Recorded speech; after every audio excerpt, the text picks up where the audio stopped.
Buongiorno, io sono Vez e benvenuti in questo nuovo video di Pillole di Economia. È la seconda volta che lo registro perché non aveva registrato questo bellissimo microfono, l'audio. Sigla.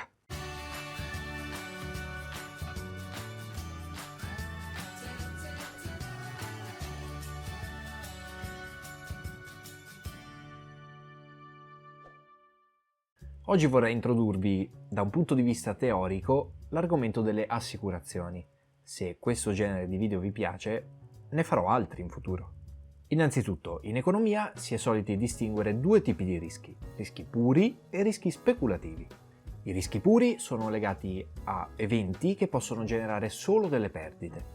Ad esempio, se io ho la mia azienda di grissini e va a fuoco, può generare solo delle perdite. I rischi speculativi invece sono quelli che possono portare sia un guadagno che una perdita.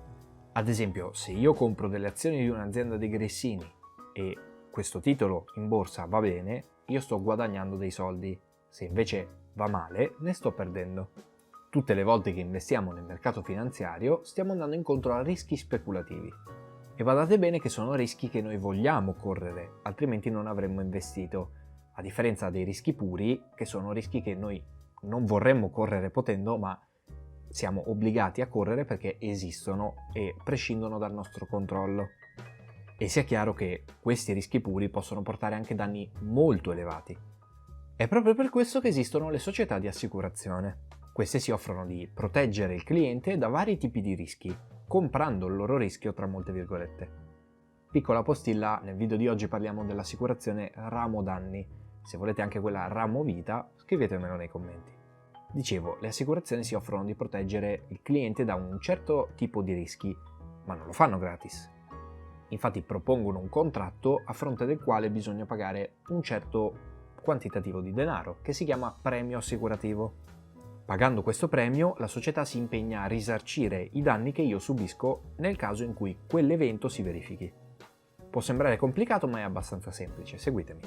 Io stipulo un contratto di assicurazione contro gli incendi per la mia azienda di grissini e pago 1.000 euro l'anno. In questo modo qualsiasi incendio si verifichi nella mia azienda durante tutto l'arco di questo anno è coperto dall'assicurazione. E qualcuno ora si chiederà, ma è illimitata questa somma che pagano? No. Esiste un limite scritto nel contratto, ma in genere sono limiti molto alti. Le assicurazioni più diffuse sono quelle contro incendi, furti, malattie e RCA, responsabilità civile auto. Quest'ultima è obbligatoria per legge se vuoi circolare con un veicolo. Ora cambiamo il punto di vista e assumiamo i panni dell'assicuratore. Come decido quale sia il prezzo giusto da far pagare al mio cliente per proteggerlo da quel determinato rischio? La risposta è che ci si arriva tramite calcoli statistici, mio malgrado perché la statistica mi fa schifo. Per ciascun evento infatti viene stimata la probabilità che esso accada. Ma non solo, ci si basa anche sulla legge dei grandi numeri, che sicuramente avrete già sentito. In sostanza significa che più aumenti il numero di casi presi a riferimento, più la statistica si avvicinerà alla realtà. Assicurando tantissime persone, sono quasi sicuro che quello che immagino accadrà realmente.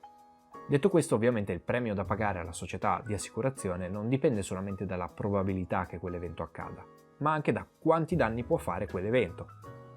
Oltre a queste due cose però ce n'è una terza, molto più interessante. Seguitemi attentamente. Quando un soggetto si assicura, abbiamo detto che paga un premio. Il pagamento di questo premio è immediato e protegge su un lungo periodo di tempo. Questo significa che la società di assicurazione ha in anticipo un sacco di soldi.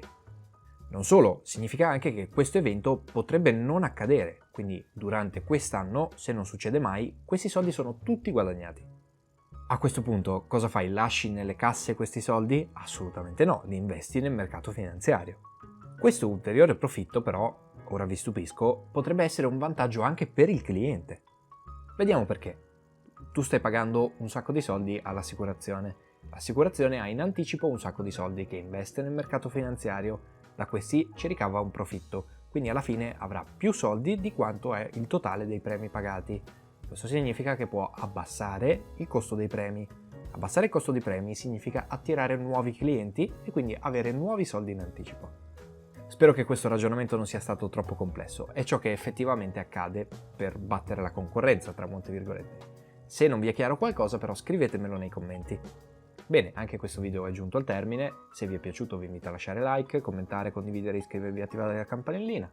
Ma come sempre, tra poco appariranno dei riquadri con altri miei bellissimi video. È la seconda volta che lo dico, quindi andate e guardateli.